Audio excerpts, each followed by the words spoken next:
আসসালামু আলাইকুম প্রিয় শিক্ষার্থীরা, তোমরা কেমন আছো? যদিও পরিবেশ প্রতিকূল, কিন্তু আশা করি তোমরা ভালো আছো এবং মেনে চলছে স্বাস্থ্যবিধি। প্রিয় শিক্ষার্থীরা, আমি তোমাদের কোর্স টিচার নাজমুল জাহান, প্রভাষক, অর্থনীতি বিভাগ, মোহাম্মদপুর কেন্দ্রীয় কলেজ।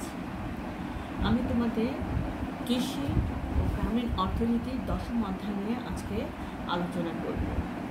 এর পূর্বেও আমি আলোচনা করেছি এই অধ্যায়ে যে গুরুত্বপূর্ণ প্রশ্নগুলো নিয়ে। আমি আজকেও এই অধ্যায়ের উপর আরও কিছু যে গুরুত্বপূর্ণ প্রশ্ন রয়েছে সেটা নিয়ে আলোচনা করব। তাহলে চলো শুরু করা যাক আজকের ক্লাস। প্রিয় অর্থনীতি বিভাগের 3য় বর্ষের আমার প্রিয় শিক্ষার্থীরা, তোমাদের আবারও বলছি যে আমাদের কোর্সের নাম কি? কৃষি ও গ্রামীণ অর্থনীতি। আর আজকে আমরা 10ম অধ্যায় অর্থাৎ সরকারের ভূমিকার কিছু গুরুত্বপূর্ণ প্রশ্ন নিয়ে আলোচনা করব। এর পূর্বেও আমরা এই 10ম অধ্যায়ে সরকারের ভূমিকা অধ্যায়ের কিছু গুরুত্বপূর্ণ প্রশ্ন নিয়ে আলোকপাত করেছি। আজকে আবার আলোকপাত করব কৃষকের অর্থনৈতিক অবস্থার উন্নয়নে সরকারের ভূমিকা আর কৃষকের আয় স্থিতিশীলতা এবং মূল্য সহায়তার নীতি। এখন প্রথমে আমি আলোচনা করছি কৃষকের অর্থনৈতিক অবস্থার উন্নয়নে সরকারের ভূমিকা কি।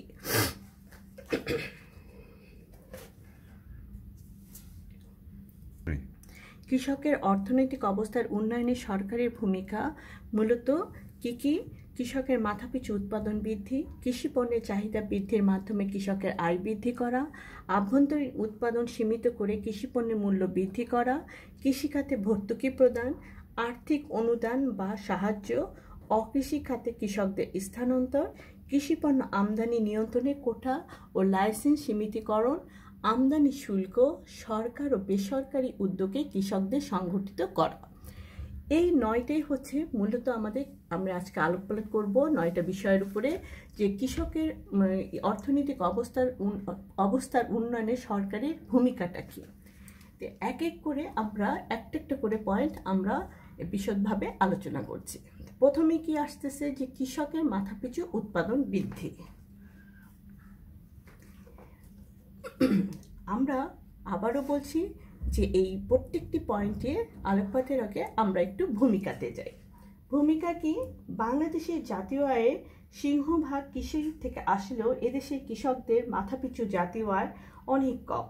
এর কারণ মোট জনসংখ্যার 65% লোক প্রত্যক্ষ এবং পরোক্ষভাবে কোন কাজের সাথে জড়িত? কৃষিকাজে নিয়োজিত। ফলে কৃষিকাজে নিয়োজিত লোক সংখ্যার তুলনায় এই খাত থেকে যে আয় কম হয়, যার জন্য মাথাপিছু আয়ও হয় কম।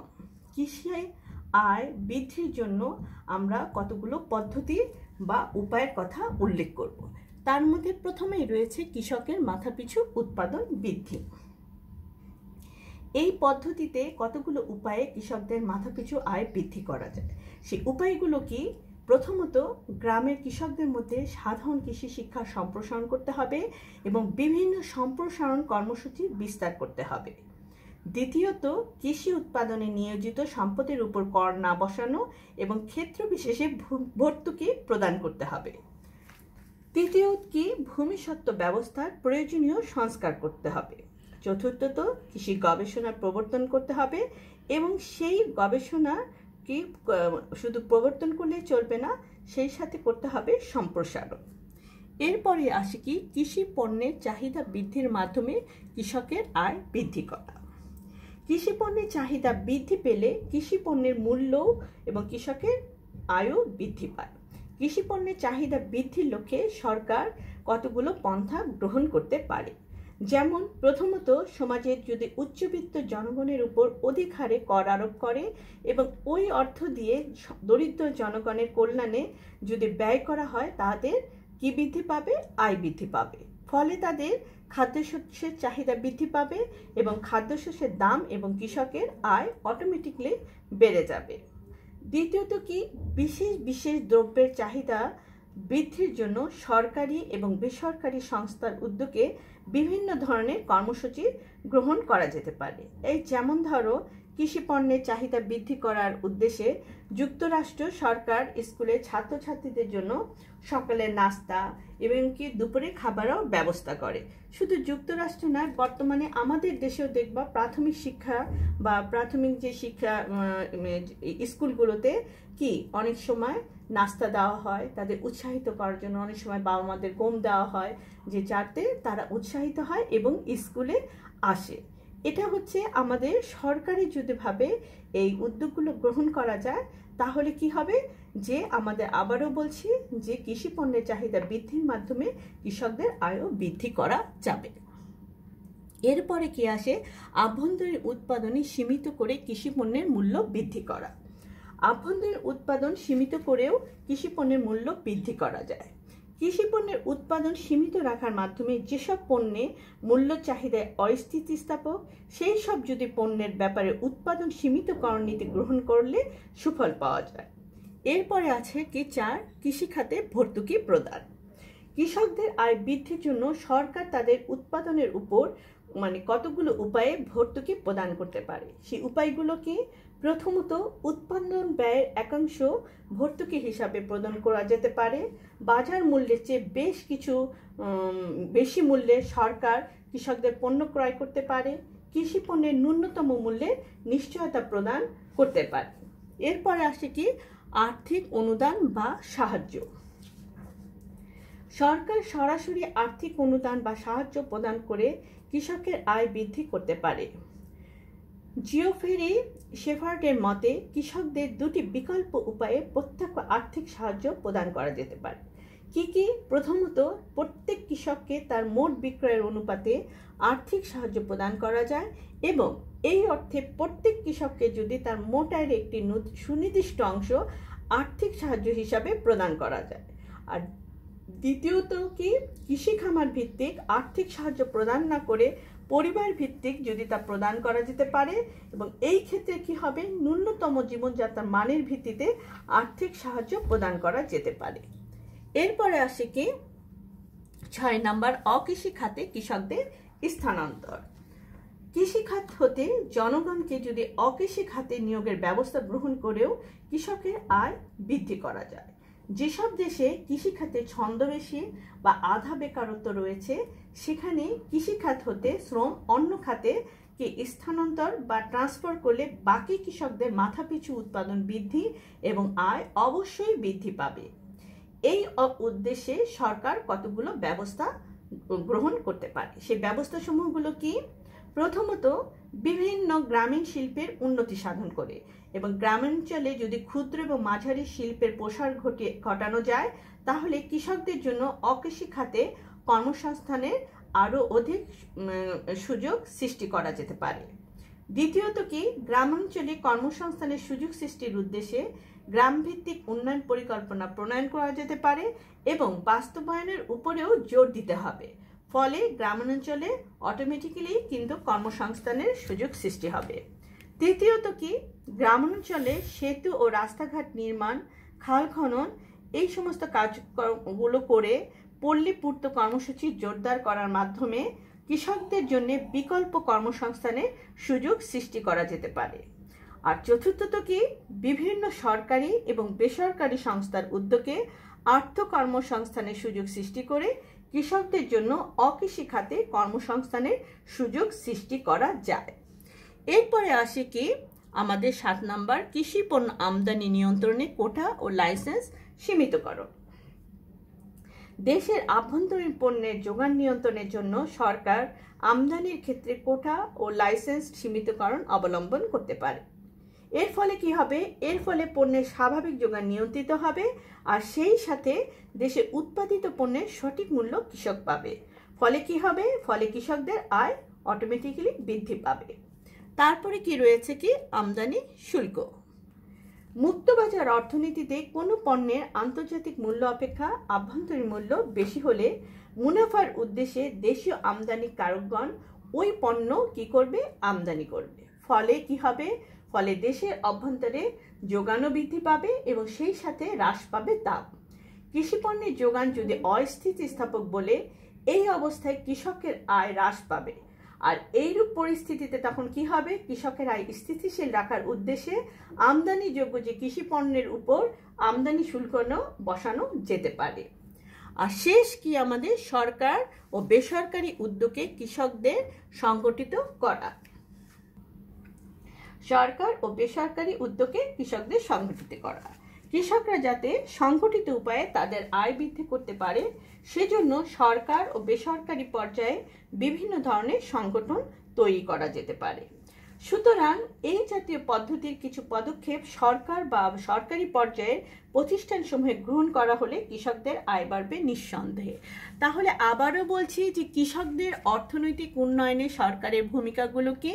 আমাদের কৃষকদের অর্থনৈতিক অবস্থার উন্নয়নে সরকারের ভূমিকা হচ্ছে কৃষকদের মাথাপিছু উৎপাদন বৃদ্ধি করতে হবে, কৃষি পণ্যের চাহিদা বৃদ্ধির মাধ্যমে কৃষকদের আয়ও বৃদ্ধি করতে হবে, আভ্যন্তরীণ উৎপাদন সীমিত করে কৃষি পণ্যের মূল্য কি বৃদ্ধি করতে হবে, কৃষি খাতে ভর্তুকি প্রদান করতে হবে, আর কি করতে হবে, আর্থিক অনুদান বা সাহায্য প্রদান করতে হবে, অকৃষি খাতে কৃষকদের স্থানান্তর মানে কৃষি থেকে অকৃষি খাতে, কৃষি পণ্য আমদানি নিয়ন্ত্রণে কোটা ও লাইসেন্স সীমিতকরণ করতে হবে, আমদানি শুল্ক করতে হবে, সরকার ও বেসরকারি উদ্যোগে কৃষকদের সংগঠিত করতে হবে।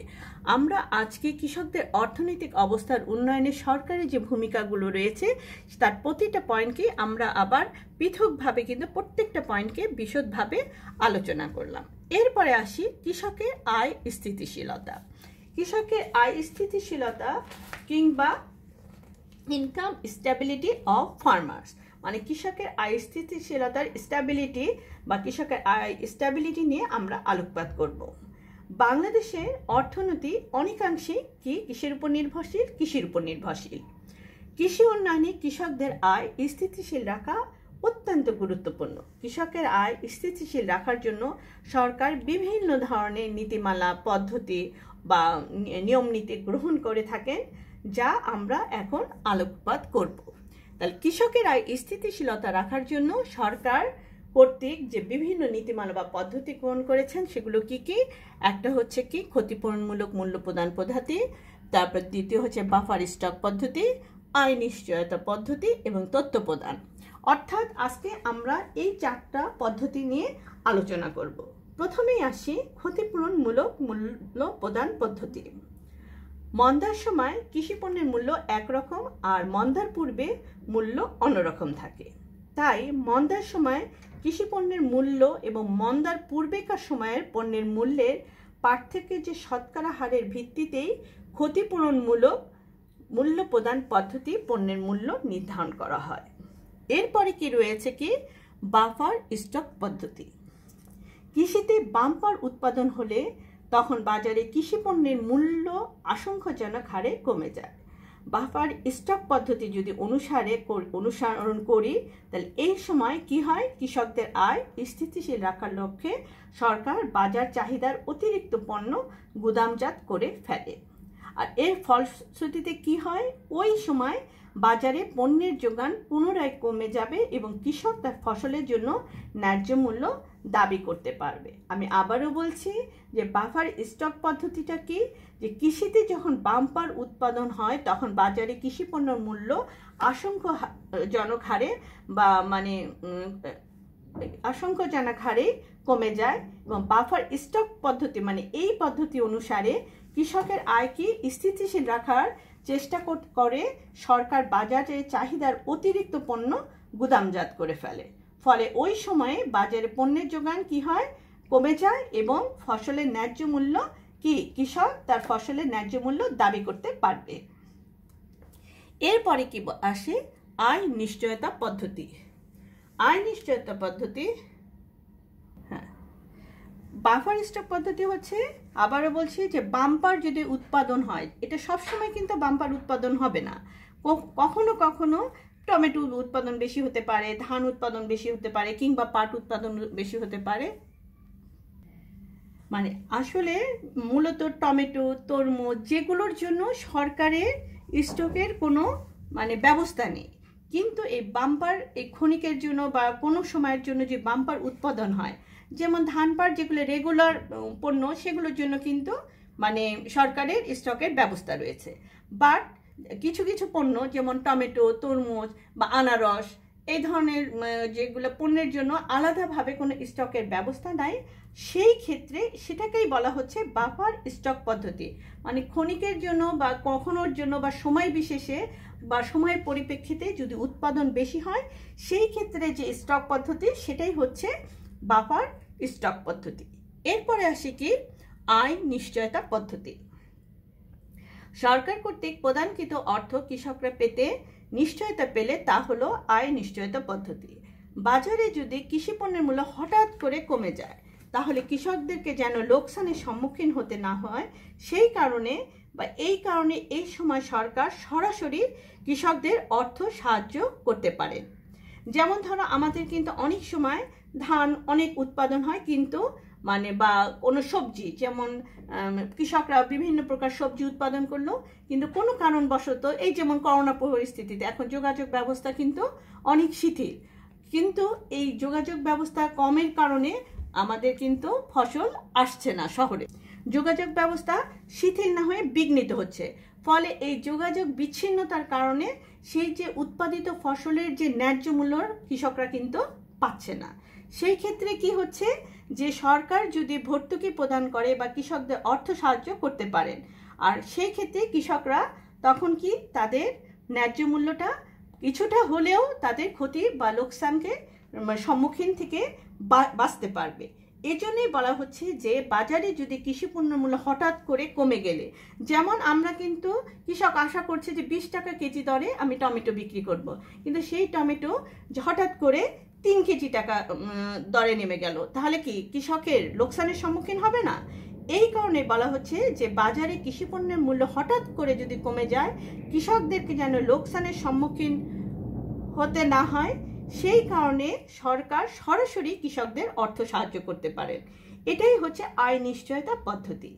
এই সময়ে প্রতিটি কৃষককে উৎপাদিত পণ্যের পরিমাণ এবং বিক্রয় মূল্যের উপর নির্ভর করে একটি নির্দিষ্ট পরিমাণ অর্থ সরকার সাহায্য হিসাবে প্রদান করতে পারে। এরপরে আসে কি তথ্য প্রদান। তথ্য প্রদানের ক্ষেত্রে কি উন্নয়নশীল দেশের অশিক্ষিত কৃষক অনেক সময় কতিপয় কৃষি পণ্যের ভবিষ্যৎ চাহিদা সম্পর্কে ধারণা করতে পারেন না। ফলে কি হয়, পর্যাপ্ত তথ্যের অভাবে অনেক ক্ষেত্রে সে চাহিদার অতিরিক্ত ফসল উৎপাদন করে এবং পরবর্তীতে কি হয়, সে ব্যাপক আর্থিক ক্ষতির সম্মুখীন হয়।